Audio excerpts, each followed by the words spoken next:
Hey everybody, Rob from Karma Comic Chameleon. Today we're looking at two new stories from you/SaturnGrl, someone who we featured on the channel 3 times already. Links to those in the description down below. These are from the Entitled Parents subreddit, and the first one is Linda turns my childhood treasure into her dog's chew toy. Let's jump right in. Welcome back, readers. This next entry may not be as eventful as the previous one, but it is still a crushing memory from my past with my former stepmother, the infamous Linda. Despite the ending being somewhat lackluster, I do promise to continue this saga. Believe me, there is no shortage to the devious, underhanded, and hateful ways of Linda. And regarding the comments about this being another evil step-parent story, it is odd how common they tend to be outside of Disney. While I know not all step-parents are like Linda, it seems there is a special breed out there that truly have no love for the families they join. Either they don't care because the children aren't theirs, or they are scheming to just use the marriage as a money pot. There are some truly bad people out there, and they don't care if they ruin lives in their wake. But let's get to this little tale. Previous chapters of the saga of Stepmother Linda can be found in the description down below. Our cast: me, your narrator, GMA, my paternal grandma, and Linda, the Linda. Our prologue starts in the mid-1980s. As a child, my mom made occasional trips back to South Korea to visit some family members, and when she returned, she would usually bring gifts for my sister and I, mostly traditional Korean clothes, shoes, blankets, but one of the most special things she ever brought home was a pair of traditional Korean folk dolls when I was 5 years old. One was for my sister, and the other was for me. These dolls were handcrafted from wood, wicker, silk, and my mom stressed this detail: they had real hair. The dolls were beautiful, and naturally, my mom laid down the law that we were to take care of these dolls, but never play with them. My mom explained that they were very expensive dolls, and it was impossible to get another like them. In other words, they were one of a kind and irreplaceable. I took this very seriously as a 5-year-old, and I treasured this doll, and I took very good care of it. It always sat on a shelf in my room, and the only time I would touch it was to make sure her dress and hair were kept clean of dust by cleaning it with a tissue and nothing else. Fast forward 12 years. We're in the years of Linda, and I am 17. I still had the doll, despite all the divorce drama between mom and dad. It was one gift I still kept that was a direct and prominent link to my mom from my childhood. Just as I did as a child, I cleaned and cared for this doll, keeping it on a 3-shelf bookcase, specifically on the 3rd shelf, in my room where I could easily see it, and it stood behind a set of 1995 Sailor Moon dolls at the time, and other American release Sailor Moon accessories. Yes, I was a closet otaku as a teen, and it was still considered weird and evil to watch and associate with anime, but I loved Sailor Moon and wanted to show off my collection. Now, Linda hated anything and everything about my mom. In all the time my dad was married to her, Linda never once actually met or talked to my mom, mainly because my mom also refused to meet with Linda ever. Mom's reasoning was, "I don't want to meet your dad's new wife. He wants nothing to do with me anymore, so I want nothing to do with him or her." All I ever could say was, "Okay, Mom," and it was impossible to convince her otherwise. Still, Linda hated any sign of my mom in my dad's house, and pretty much any of it was in my room or my sister's room. My sister is bipolar and was far more aggressively territorial when it came to her room and her things. She was not afraid of confrontation or putting up a fight, so Linda rarely tried to go near her room. But since I was the quiet, timid, and emotionally fragile one, she always invaded my room when I was either at school, working, or out with my friends. I would normally know because I would find things moved or missing. I knew it was Linda because I would also sneak into their room when she and my dad were out, and in Linda's nightstand, I would find many things that went missing from my room. I would take them back and started to learn to hide my precious and valuable things so that Linda couldn't steal them, until most of the shelves and surfaces of my room started to look barren and empty. Still, I never moved the doll. I figured the doll was safe since it was still sitting behind the Sailor Moon dolls and was somewhat hidden from the direct line of sight on the bookshelf. I was still able to clean it and admire it as my oldest treasure.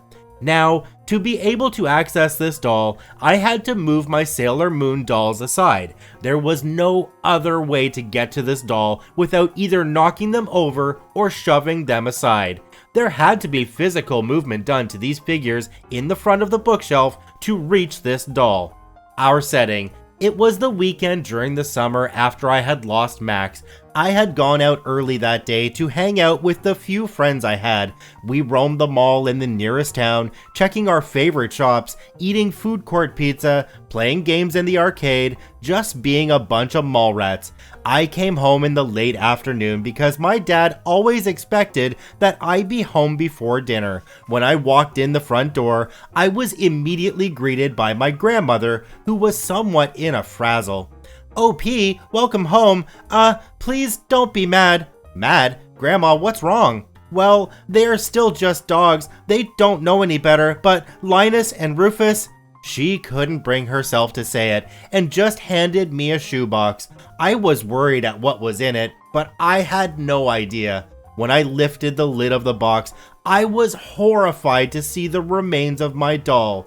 Her face was chewed full of holes and nearly caved in. Her beautiful dress was torn apart and her wooden structure was completely exposed and looked shredded. Her hair strands were ripped from the head and mangled in a hairball. Her hands and her fan were just gone, chewed to bits. The only thing I could possibly salvage was her long braid. Somehow, it seems it had fallen from the doll and was missed by the dogs while they destroyed everything else. I was speechless, and I felt the blood drain from my face. I didn't utter a word to my grandmother, who I remembered still pleading with me to not be upset. I just took the box and walked up the stairs slowly, going into my room and locking myself in. I sat on the edge of my bed and cried over the remains in the box. How could this happen? What was I going to tell my mom? All these years of care and keeping to my promise. Then I looked at the bookshelf. My Sailor Moon dolls were still standing in the front of the case, like they had never moved. My mind started to race. How did those dogs get the doll? They would have needed to knock the Sailor Moon dolls down to get to her, and I closed the door to my room before I left. My mind came to only one conclusion: Linda. She must have come into my room after I had left, took the doll, then tossed it to her little dog minions to use as a chew toy.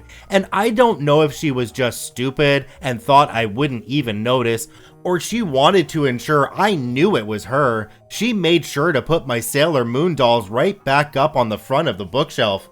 I stopped crying, and I was angry now. Still, I didn't dare confront Linda on this since I couldn't prove it, and I didn't blame my grandmother. She said she only found the dogs already chewing on the doll, so she couldn't say she saw Linda give it to the dogs. And knowing my dad, he wouldn't believe Linda did it if I didn't have any proof. First, I lost Max, now my oldest treasure. I hated Linda. I hated her dogs. I wanted justice. I wanted them to pay, but I didn't know how. I had to wait, and I had to look for my opportunity. More to come next time. Stay tuned, readers. While reading this one, I was kinda holding out hope that it would turn into a pro-revenge story, but let's see what happens in the next one. Linda assigned me to Tabasco Turd duty. Let's jump right in. Hello again, readers. Sorry for the long hiatus. It's a bit of a tale as to why I've been away for a bit since the last story. More just family drama. Dad's back had fully recovered, and he came into town for a visit, so it was family time for about a week. During his stay, things got a little emotional as my dad took this time to reminisce, and he started to apologize to my sister and I for everything that happened to us when we were teenagers and how he failed us as a father back then. I kept telling him he didn't need to apologize anymore, but he insisted he did because he truly felt that what happened back in the past was his greatest mistake and he could never let it go. It was at that moment I revealed to him and my sister that I had become an author on Reddit and was writing out these stories from those years. My sister and I got into a bit of a fight at that moment. She argued that these stories were private family affairs and that I shouldn't put them up on the internet for others to read because these old stories and memories could be hurtful for the family members who were involved. I argued with her that aside from using Linda's first name, which is a fairly common name, whatever her last name is, I don't know what it is now, and I'm not going to look her up to find out. I doubt she still uses our family name since the divorce. Our family's name and all members and friends' name remains undisclosed. So we are all basically anonymous. I was not writing these stories as a mean of defamation or invasion of privacy. These were my memories, and I was sharing them to either help others who found themselves in a similar situation or to allow others to see that not everything is what it seems. I then took this time to share my About My Dad entry with my dad, much to my sister's disapproval.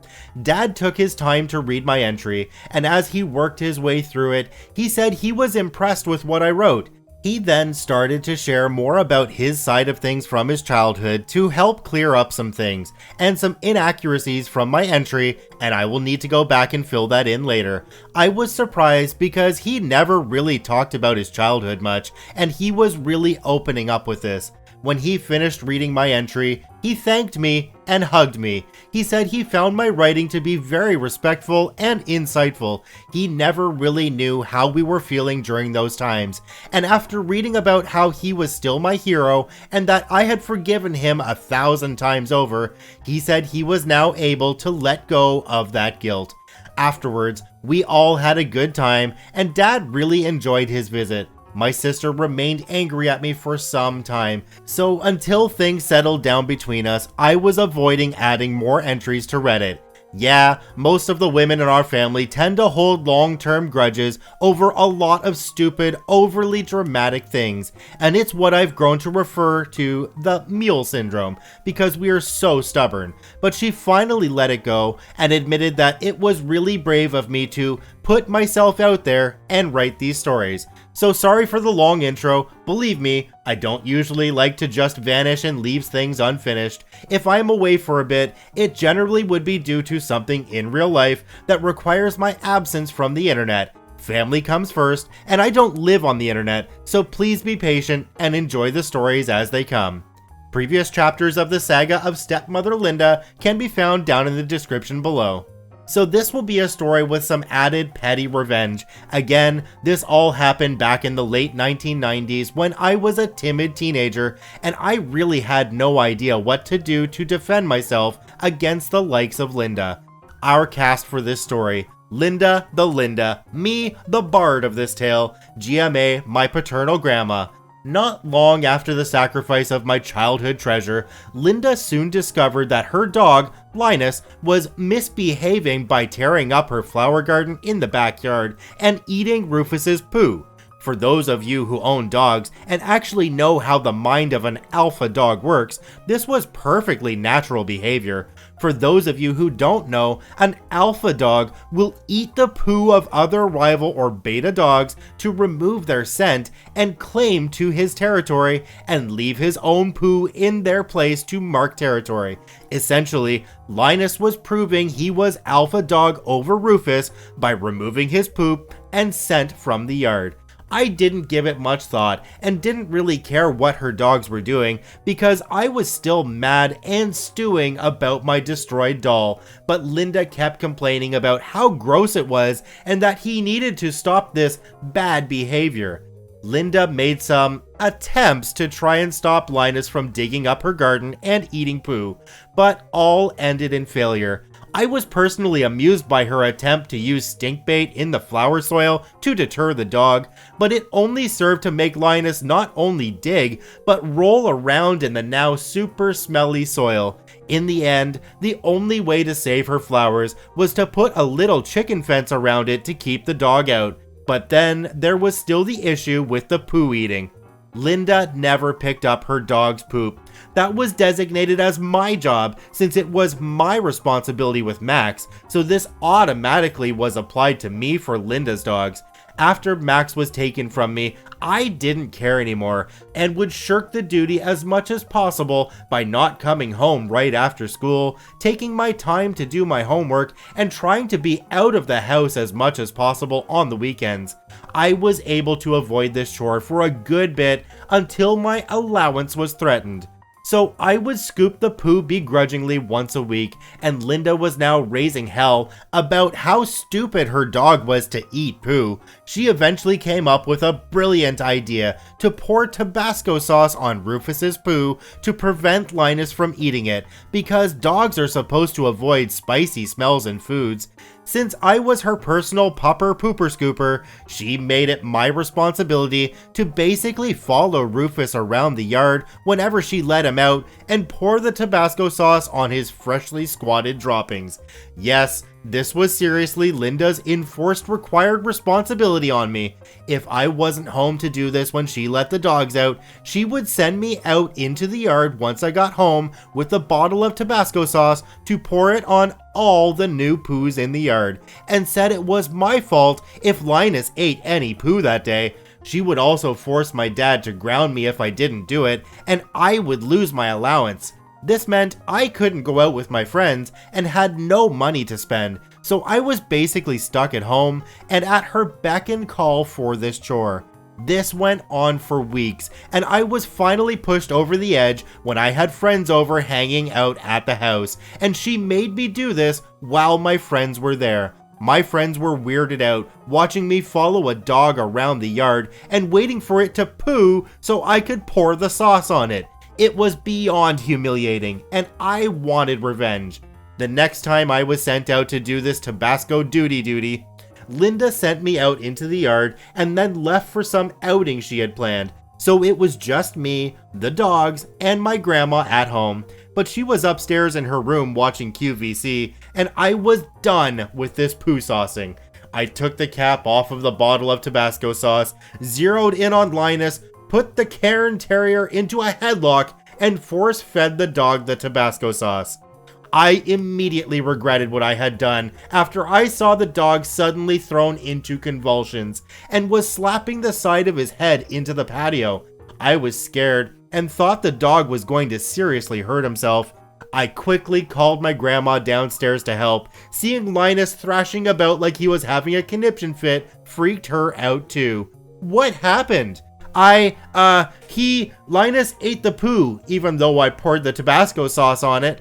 Oh, the poor thing. Quick, go get the stick of butter from the fridge. I did as I was told, and my grandma put a fingertip of butter into the dog's mouth to initially calm him down, then let Linus lick a slice of butter for a few minutes to relieve him of the spicy sauce. He was fine afterwards, and my grandma told Linda that we shouldn't use Tabasco sauce on dog poo anymore. Needless to say, Linus did stop eating poo after this, and I no longer had poo saucing duty. SaturnGrl added on to the end of the story a little bit of a tie-up, and I feel that we need to read it here because it kind of makes mention of how the dogs were harmed. Not the most over-the-top dramatic story I know, but it is another memorable chapter in the saga of my stepmother Linda. Yes, there were other ways to teach the dog to not eat poo. We could have scooped it after the dogs had done their business, and it would have been nice if Linda actually considered taking the time to train her dog to stop doing that. We can't change the past, but we can apply better practices to our current and future pet endeavors. So I do not condone the harmful treatment of animals in any way, shape, or form. I was just a teenager acting out of suppressed anger, anxiety, and I felt there was nothing else I could do to get back at Linda, and I did blame the dog as the cause of my embarrassing chore. When pitted against Linda, I really couldn't find an avenue to try and get any revenge against her as a teenager without facing some severe punishment to make things worse in my case. But what I did in that moment was wrong. I should not have tried to get back at Linda through hurting the dog. Dogs, pets in general, will only do what is in their nature or behave based on what they are taught to do under the influence of their owner. Petty revenge against animals isn't worth it, and looking back, I still regret what I did to that dog. Hopefully, others will avoid causing any harm to animals and even young children in their petty revenge. Even if it is in the heat of the moment, take the time to rethink your choices and see if there is a better way to get revenge.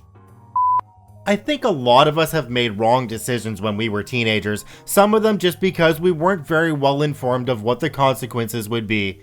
I'm just glad to hear that the animal wasn't permanently hurt in this case, and that the effects of the Tabasco would have worn off fairly quickly. I want to thank SaturnGrl for notifying me that the new story was posted and giving me permission to narrate her last 2 stories as well. You can visit her at the links in the description below. Please go there and give her an upvote, and also, you could join the KCC Discord as she does talk in there every once in a while as well. Once again, this is Rob from Karma Comment Chameleon saying thanks for watching. If you enjoyed the video, please hit that subscribe button, drop a like, and share it with your friends, and we'll see you in the next one.